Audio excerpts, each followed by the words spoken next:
Well, Yeah, this part is super important. You're about to I watch know. Chris Let's back it Hayes up a little bit. contradict himself Oh, and not even really? realize it. Listen. Yes. Oh, Sitch catches all this stuff. I love it. Well, remember, it was only like 5 minutes ago where he was like, "We have to be worried about the fascism and authoritarianism of the right." Okay. I'm keeping that in mind. absolutism and moral certainty versus like aesthetic investment. The valence of that has kind of switched a little bit in my lifetime. 20 years ago, I would say that like moral relativism was a little bit of the domain of the left, and moral absolutism was kind of the puritanical right. And I think there's been a little bit of an inversion between those two. Yes. I think the right wing has gotten increasingly morally relativistic, even like nihilistic, and the left has gotten more moral absolutist. And in good, like I'm not saying that in a judgmental way, just observing that. And He's I think it using actually these terms is wrong. that transposition accounts for some of the weirdness in our politics at this moment. He just said like the moral certainty of the left is a good way, in a good way. Like the Right. moral purity testing and all that shit is Well, good. well, what do you mean that he's using the terms wrong?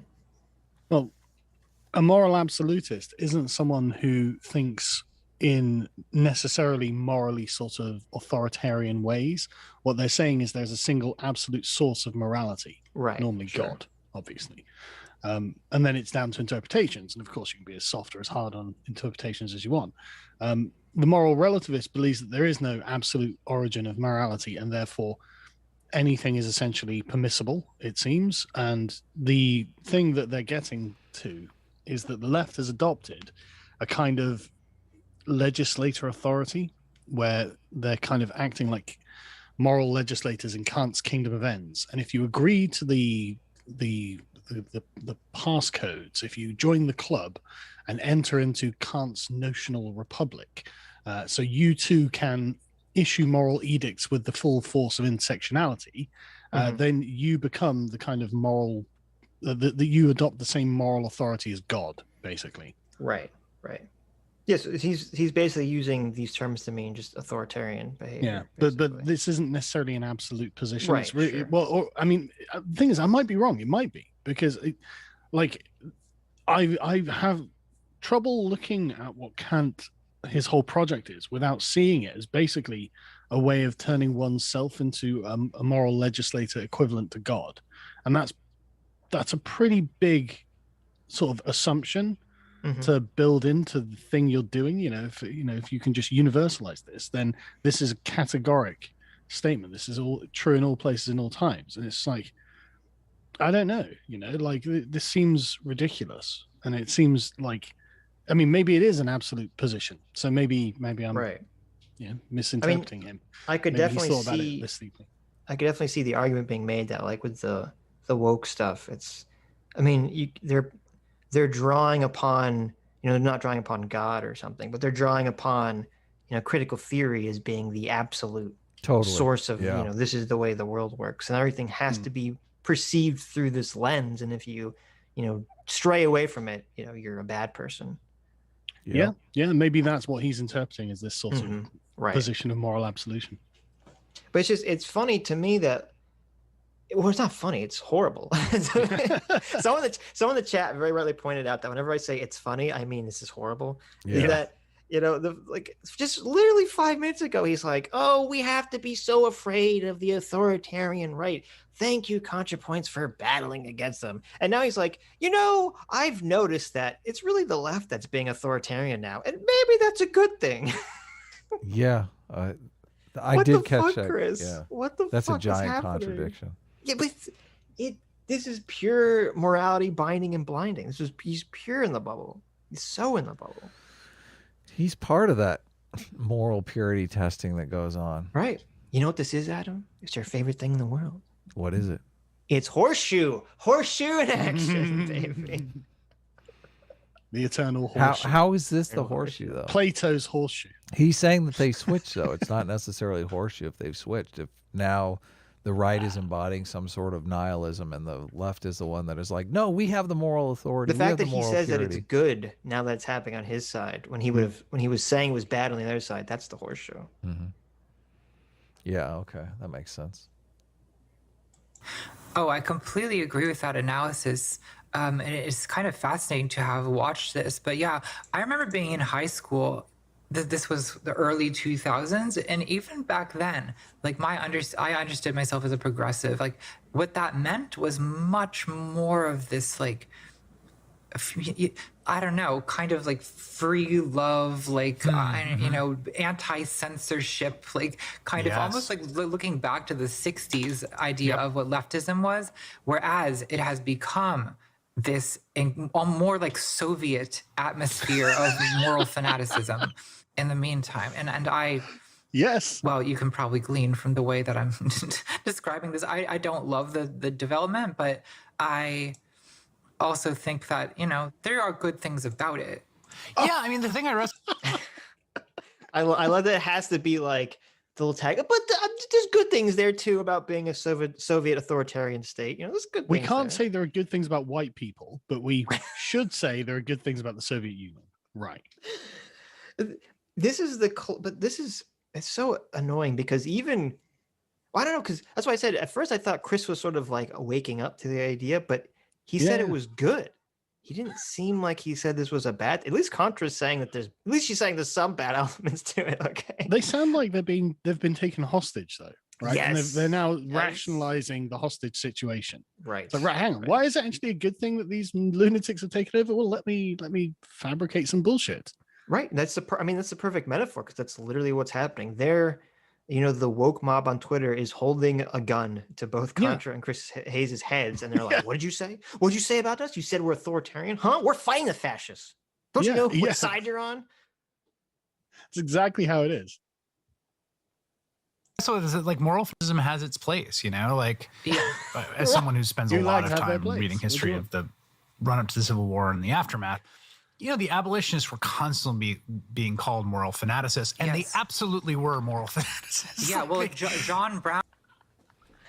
Look, nice. Being a moral fanaticist being a moral authoritarianism. That's fine, okay? Because the people who wanted to abolish slavery, they were fanatics, technically. I mean, they were absolutists, technically. Yeah. Oh my God. Chris could be living under a left-wing fascist dictatorship. He's like, well, I mean, if you think about it, fascism is like help the women's, get the right to vote, right? They were basically fascist.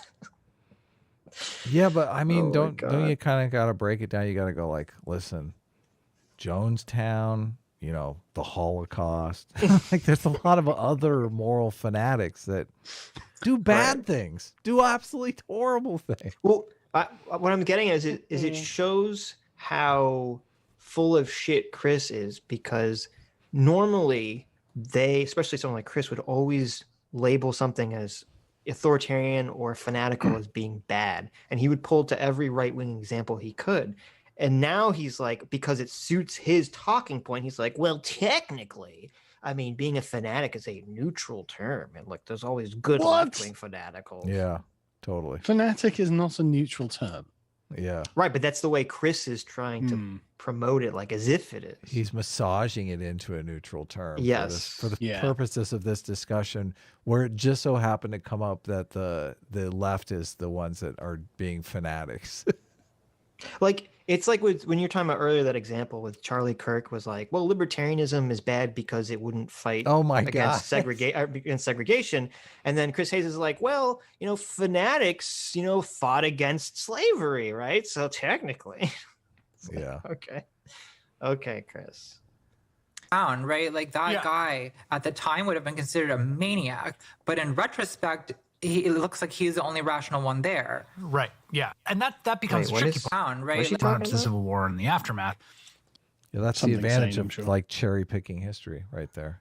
The abolitionists were constantly being called moral fanaticists, and they absolutely were moral fanaticists. Yeah, well, John Brown, right? Like that guy at the time would have been considered a maniac, but in retrospect, it looks like he's the only rational one there. Right. Yeah. And that becomes a tricky part, which is like, what to be morally clear about and what not to be, which I think is... I mean, if Thanos succeeded in wiping out all of life and then rebuilding it in his image, I mean, I guess in retrospect, we would say that he was right. He's the only sane one. Yeah, he's the only sane one. I mean, before him, everything was just totally irrational. All these lunatics who didn't want to die were like, no, don't kill me. Oh my God. I want to be clear. I'm not equating that to like abolishing slavery. I'm just saying that this logic is like really, it's a really poor logic to just be like, well, because of history, whoever won, Yeah, whoever won was right. Yeah, that's not a good way to look at anything. Well, they believe that power is the source of truth. True. It ends up being the kind of distinction that we all make informally, and then becomes the kind of battleground for a lot of the fights we're having. Yeah, I think that's right. You have to choose moments where you're going to be a moral fanatic in your own time, right? You choose moments where you're like, so now I'm we are putting my moral foot down on fanatics, this. right? Mm-hmm. Yeah, I guess. Everyone's down with moral fanaticism. Moral fanaticism is good. Consequence, great. I mean, 2021. If I you don't think see about a lot it, of that. it's courageous to be a moral fanatic as long as it's for the right cause. It's good. It's good. How do you know it's the right cause, though? That's the problem. I mean, wow, there's so that's many where the fanaticism situations. comes in, Adam. That's Yeah, what's great about fanaticism. You don't need to know; you just believe. Okay, well, Right. I have huge problems with all of this. You take your hand at him and you reach deep inside I your know. gut. This is I don't like it. fanaticism. This is just why I say- don't. This is why I stay away from that fucking fanaticism right there. You guys don't know. I want truth. I don't, but we don't need to truth. know if you're a fanatic. You just feel it in your heart, in your gut. I felt some racism today. I think systemic racism is everywhere. I know. I feel it. Come on. Chris Hayes told me on TV. Yeah, exactly. Sometimes you got to be fanatic about Russian interference in our elections because it happens. I would love to see Chris Hayes on his cable news show saying sometimes fanaticism, sometimes authoritarianism. Oh, I it's know. Good, sometimes. Who's going to clip this out? Him talking about moral fanaticism and be like, Jeez. see, look at those. Yeah. But yeah, I choose those moments selectively because it's actually kind of a destructive thing to be like really committed. An I mean, insane it sort of has to fanatic, be, right? yeah. If you're Well, listen to this. Yeah, it's actually not good. Yeah. Conviction is bad. It's basically what she's What saying. kind of weird, strange world are we in where ContraPoints, the leftist YouTuber, has to be like, slow down, Chris. Yeah. Moral conviction here. Slow down, You Chris. get you in trouble sometimes. Yeah. You never know. You might have to make an apology video. Mm-hmm. going to change the world, that doesn't happen without, disorder and disruption. Ooh, God. ooh. So the Soviet Union had its good points. There was some disorder, but Right. overall, I mean, did we really care that many Kulags died? I mean, come on. I think it was for evil the people. greater good, right? You guys are terrible. that's what she's doing. Yeah, but you're not supposed to point that out. Come on. Oh, That's right. We're This not is terrible for it. This is technically transphobia. We're not. She's just totally I mean, like Solzhenitsyn is the archetypal example of why gulags are bad. Like you say, okay, read this. I haven't even read all of Gulag Archipelago. I read about 4 chapters or something. I couldn't take it. I just couldn't fucking it's bad. take it. Oh my god. It was you can't so sleep at awful. night. You're like, oh my god, what if society fell apart in this way? Yeah, You're like I know. you're imagining you and your kids in this situation. You're going, fuck. Yeah. And all I did is watch a few videos just to see if, what I'd read was representative of the whole. And they were all just like, yeah, so he described how awful being in the Gulag was. I was right, okay, gotcha. Do you know the got left it. has a response to this? That they come out and say, oh yeah, Solzhenitsyn was lying. They've got a and that he was pro-Gulag response. Soviet. No. Although They probably say did. it's all. They say it's all bullshit. They say it's like, Oh, he yeah, was well, a yes. spy and like he Yeah, was just he's working. a Jew as well, probably. I Yeah. don't know. Mhm. That's They what they say do. at first. Then they say, well, maybe gulags weren't so bad. You just got to put the right people in the right gulags. I okay? guess so. Oh my god. I mean, there's no bad tactics, only bad targets. Well, these are all takes we've heard from the left, and I'm just staggered by it because all of these things are the things that the villain says. So, Right. Yeah. know. Red Is Skull. it weird that Chris Hayes is basically quoting Movie Bob at this point? Yeah. I didn't see this coming in 2021, I'll be honest. but just like the actual embrace of like villainy, I just find it amazing. So yeah, what we're going to do is, disorder. There will be some violence. It's a revolution. It's like, guys, this sounds awful. Why are you It doing does this? sound awful. Does Well, he I still mean- have his TV show? I'm curious. Yeah, he does. Yeah. Huh. Ugh. Good is a point of view, Sargon. Oh my god. making Gulag for good.